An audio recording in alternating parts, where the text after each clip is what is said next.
The hook. In the dust-choked territories of the Old West, where the law was often just a suggestion and the gun was the final judge, one man stood as an impossible shadow. He stood 6'2", rode a massive white stallion, and wore a twin set of .45 Colt peacemakers. He was an escaped slave who mastered the languages of the Creek and Seminole, a man who arrested over 3,000 outlaws and never once was wounded, despite his hat and coat being riddled with bullets. This is the story of Bass Reeves, the greatest lawman you've never heard of. The breaking of chains. The air in Texas was thick with the scent of cedar and the impending storm of the Civil War. Bass Reeves was born into the darkness of slavery in 1838, owned by William Steele Reeves. When the war broke out, Bass was forced to accompany the son, George Reeves, to the front lines as a body servant. But Bass was not a man built for servitude. His frame was powerful, his eyes possessed a piercing clarity, and his hands were steady. During the war, a dispute broke out between Bass and George. Some say over a card game, others say over the sheer indignity of his existence. Bass did the unthinkable. He struck his master down. In the 1860s, a black man striking a white man in Texas was a death sentence. Bass didn't wait for the rope. He vanished into the night, riding hard toward the only place where the white man's law held no sway, the Indian Territory, modern-day Oklahoma. The forest and the tongue. For years, Bass lived as a fugitive among the Cherokee, Creeks, and Seminoles. Here, the story takes its first astonishing turn. Bass didn't just hide, he adapted. He became a master of their languages, their tracking techniques, and their medicinal knowledge. He learned to read the broken branch, the flattened grass, and the shift in the wind. More importantly, he became a dead shot. It was said that Bass could outshoot any man with a rifle or a pistol, though he always claimed to be only a fair shot. This humility was his armor. When the Emancipation Proclamation was signed and the war ended, Bass emerged from the territories a free man. He settled in Van Buren, Arkansas, became a successful farmer, married a woman named Nellie Jenny, and started a family. He thought his days of violence were over. He was wrong. The Call of the Star.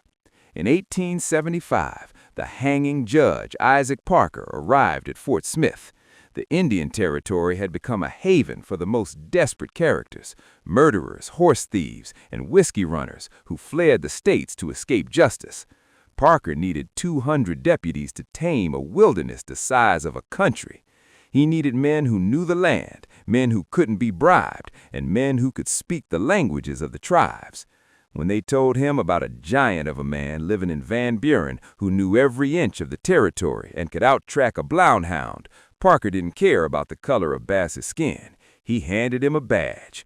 Bass Reeves became a U.S. Deputy Marshal, the master of disguise. This is where the legend grows. Bass Reeves knew that a black man riding into an outlaw camp with a badge was a target, so he became a ghost. He was a master of disguise. Sometimes he would dress as a tattered tramp, walking for miles with a cane and a hidden pair of handcuffs. Other times, he would dress as a simple farmer or a preacher. Once, he was chasing two outlaws who were holed up in a cabin. He dressed as a beggar, hid his badges and guns, and walked to their door. He told them a sob story about being pursued by the law. They took him in. While they slept, he handcuffed them both to their beds. When they woke, the beggar was standing over them with a cold stare and a gleaming star. "I am Deputy Marshal Bass Reeves, and you're coming with me." The unbreakable moral compass. The most incredible and tragic moment of Bass's career came when a warrant was issued for a murderer in the territory. Bass looked at the name on the paper and his heart sank. It was his own son, Benny.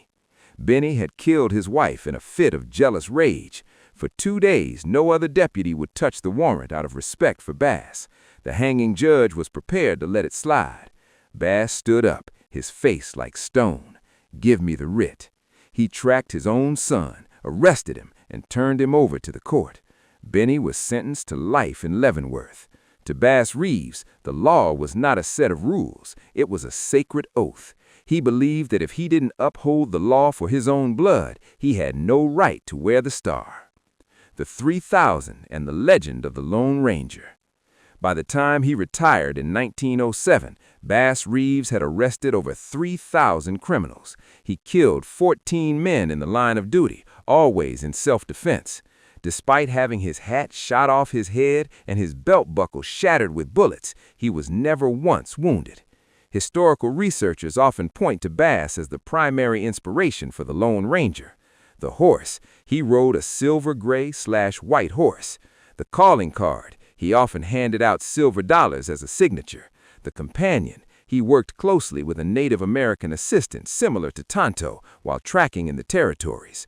The disguises, just like the Ranger, Bass used costumes to infiltrate gangs.